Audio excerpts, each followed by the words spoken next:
sincere siya na gusto niya mag-take responsibility. Posible. Or umakot. Malay mo, hindi natin inaasahan, malay mo, biglang mag-attend siya sa Quadcom at doon naman yung part 2. Hindi natin alam eh. Again, ang kaibahan, ulitin ko nag-press con siya, hindi ba, pagkatapos ng hearing.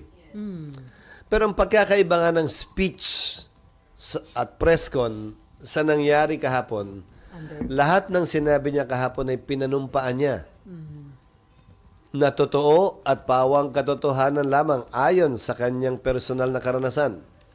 As a lawyer, he knows the difference between the two. So sir, pwede bang i-take advantage ng ICC yung mga sinabi kahapon ni former President Duterte? Again, I have no idea about this ICC. I keep on reading about it, but no formal communication has been sent to me as Senate President. No formal communication has been sent to the Senate about that. And